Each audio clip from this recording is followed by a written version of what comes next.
that we have a better understanding of what power and authority are, you may be asking, well, who has or who can have these features?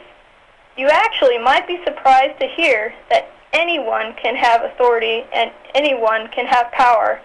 The choice is up to you, and it is often a choice that is understood and decided over a period of time, and not just in one circumstance. We could make a whole list of power and authoritative leaders throughout history.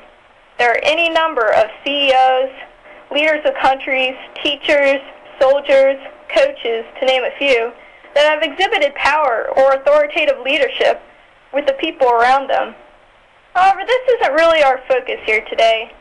Instead, we are going to focus on power and authority in the world and in offices today and examine what the impact is of that leadership.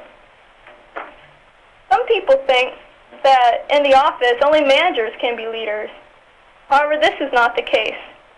All of you can probably think of someone in your office that people feel naturally inclined to follow, that person that people look up to. Sometimes that person is the MIC. Sometimes that person is the intern. This is your authoritative leader, the person that if you don't live up to their expectations, you feel like you disappointed them, not that they would fire you. There is also that person, you know, who has the biggest ego and cares more about themselves and where they are headed instead of looking out for the good of the office. Again, this could be anyone, and this is your power leader. Which one are you? The goal of this presentation is that each of us will take a closer look at how we influence the people around us and what the result of that influence is.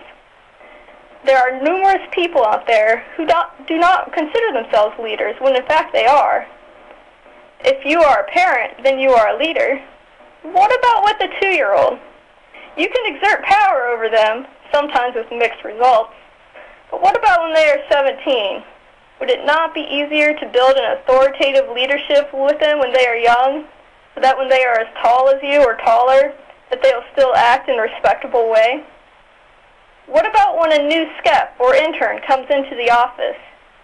You make them feel welcome and help them out? What about an irate caller? How do you answer them? No matter how you respond here, you are acting as a leader. If you calm their fears and answer their questions, they are going to view you as an authoritative leader. What about if you blow off the caller and make the intern feel like less of an employee? What would that do for workplace morale? They will view you as a power leader. Well, let's take a closer look at some examples of power and authority in the office and in the world. One forecaster passed along a story about another forecaster in his office that retired earlier this year, and stands as an example of authority in the office. He commented on how people emulated him because of his humility. In one interview, the retiring forecaster commented on how it was a pleasure to work with such dedicated individuals. Instead of commenting on his own career and taking the glory, he decided to talk about the greatness he saw in those around him. Another example of authority in the workplace can be gleaned from the television show Undercover Boss. In this show, CEOs go undercover to understand what is going on in their company in order to improve the company. They had to go undercover so that way they could get a true perspective of how employees at the store did their job. In one episode, 7-Eleven CEO Joe DePinto went undercover at a store to find out why he's one of the top sellers of coffee. Joe did all the work of a regular employee at a 7-Eleven store. One employee that he met while there was Dolores. Dolores works hard every day and makes an effort to get to know her customers and her customers' needs. She has 5 kids, only 1 kidney, and goes for dialysis 2 days a week. After working with Dolores, the CEO of 7-Eleven understood that it was because of the authoritative nature of Dolores that this particular 7-Eleven store sold so much coffee. All of us either know someone who has gone through a rough time or have gone through a rough time ourselves. When we are down on our luck, it may be difficult to look and try to find the good in the world, but that is exactly what Reed Sandridge has done here. He started what is called the Year of Giving after losing his job. and he did it in honor of his mother, who had recently passed away. His journey shows that authoritative leadership cannot be gained in one day, and that it takes time to build authoritative leadership. Reed decided to give $10 a day to someone in his community in hopes that it would inspire them to do something for someone else. At first, people questioned his motives, and some even questioned whether they should accept the $10. Although this endeavor started out small, through consistency and dedication, he has built authority with a large group of people. On his website, which will be given at the end of this presentation and passed along after the presentation, he talks about the people he meets and what they have decided to do with the $10. Now you may be thinking the $10 itself is not that much, but it's the action of giving and helping that has carried on. Look at another example of authority in the world that occurred on June 2nd of this year, when Armando Galarraga, the pitcher for the Detroit Tigers, lost his bid for a perfect game with 2 outs in the 9th inning on a bad call by first base umpire Jim Joyce. Jim had called a runner safe at first base, although the Tigers caught the ball and covered the bag in time. The next batter would ground out, and the game ended as a one-hitter. Joyce did not realize his mistake until he saw the replay after the game in the umpire's locker room. Joyce said, "I only needed to see it once. It is the biggest call of my career. I just cost that kid a perfect game."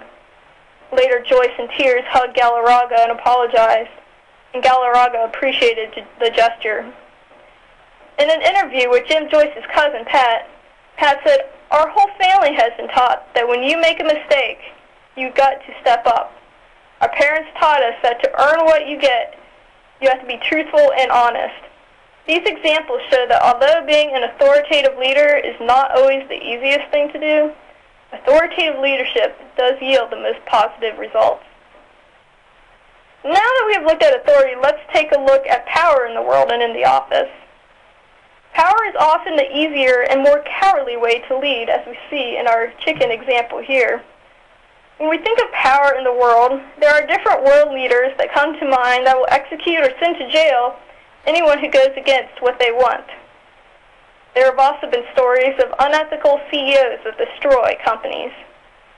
These examples are more worldview, though, and may be harder to see how they impact us in the everyday. So what about locally? Think about the last time you were driving and someone passed you in a no passing lane, or punished you by staying only a few inches away from your back bumper, saw someone go at an excessive rate of speed, or saw someone speed through a red light only to just miss you as you started to go through your green light. This person is exerting power and is not respecting others. They do not have personal accountability and feel that they are better than others. What about when you see or hear violence towards others, whether it be verbal or physical? When someone is made to feel like they are less of a person, power leadership is being exhibited. This is the case with our power in the office example. In the television show Hell's Kitchen, contestants compete in order to be the head chef at a restaurant. During the process, however, there is little constructive criticism. The host of the show, celebrity chef Gordon Ramsay, often will call contestants names, embarrass them, and belittle them. While this makes for a pretty good TV show, it does not make for a good workplace environment. We go back to the example of our new intern or SCEP. How likely are they to ask questions in the future if the person they originally asked the question to does not take the time to answer the question or makes them feel like it is a stupid question? When people mistreat others in the office or make others feel less about themselves, there are often more individuals talking about others behind their backs, which in turn can help to destroy office morale. Power leaders in the workplace can lead to office negativity and lack of motivation.